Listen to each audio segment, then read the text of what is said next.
Sharing is caring. दोनों भाई नाश्ते की टेबल पर बैठे थे। प्रियंका, मेरा नाश्ता कहाँ है? भाभी, मुझे भी ऑफिस के लिए लेट हो रहा है।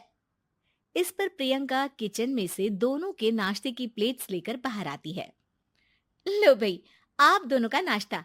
किसी को भी 1 मिनट का सब्र नहीं है।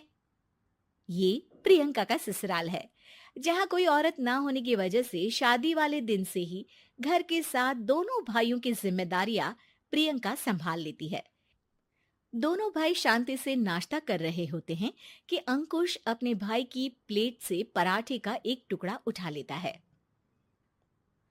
आपको पता है ना, मैं खाना शेयर नहीं करता, फिर भी मेरी प्लेट में से खाना जरूरी है क्या?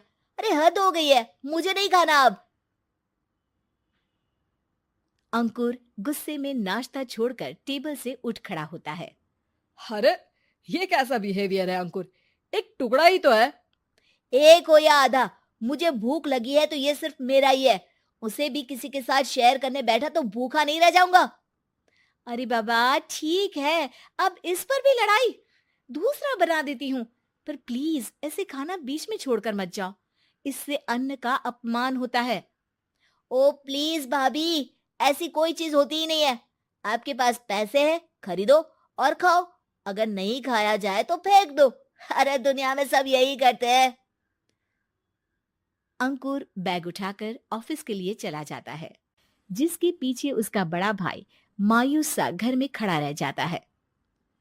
जिसने बचपन से सोने की चम्मच में खाया हो, उसे दुनिया के बारे में क्या पता होगा। वैसे गलती तो हमारी ही है। अगर कभी बचपन में ही सही गलत का फर्क सिखाया होता तो आज ये हाल नहीं होते। आप फिक्र क्यों करते हैं जी? भगवान है, वो जो भी करता है सबकी भलाई के लिए ही करता है। और जब वो चाहेंगे तो अपनी तरह से अंकुर भैया को भी सब कुछ सिखा देंगे। पत्नी की बात पर विश्वास कर अंकुश भी ऑफिस चला जाता है।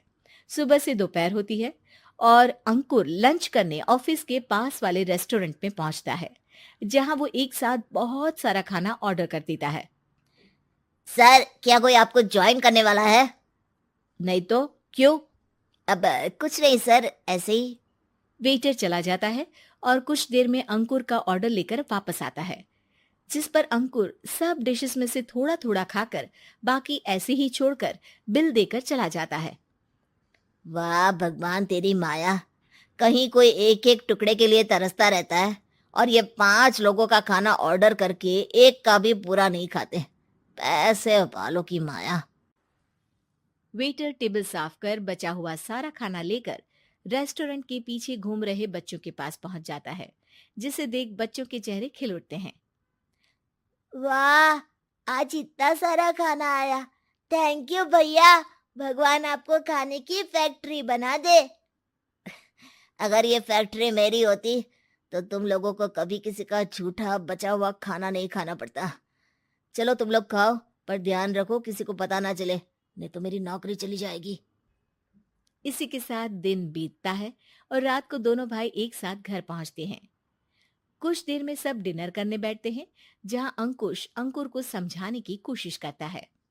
अंकुर, अगर हमें लाइफ में सब कुछ मिला है, इसका ये मतलब नहीं कि तुम उसका गलत फायदा उठाओ, बल्कि तुम्हें उसकी मदद से दूसरों को भी मदद करनी चाहिए।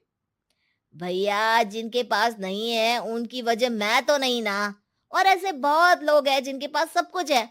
इसलिए अगर मैं एक इंसान कुछ नहीं करूंगा तो कोई फर्क नहीं पड़ने वाला।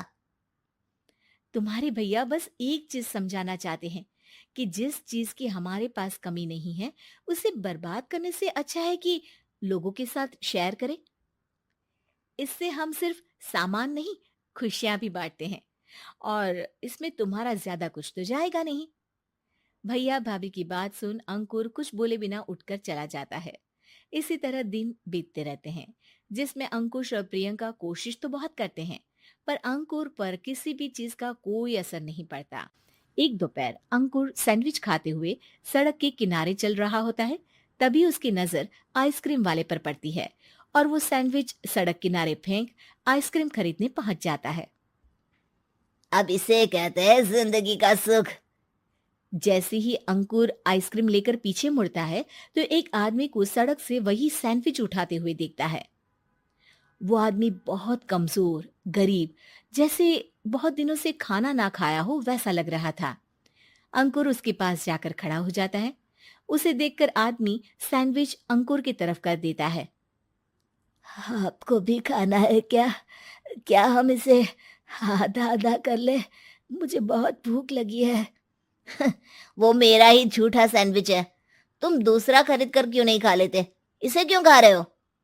अरे भैया, अगर खरीदने के पैसे होते तो 4 दिन से भूखा नहीं घूम रहा होता। हैं?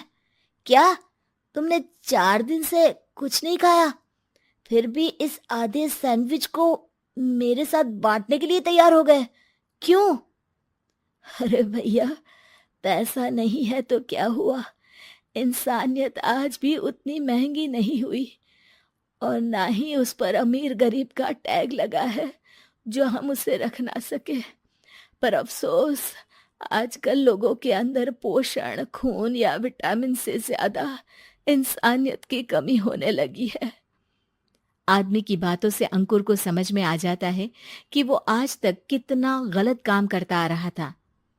इसके बाद से वो अपनी किसी के साथ शेयर नहीं करने और खाने को बर्बाद करने वाली आदत को छोड़ देता है।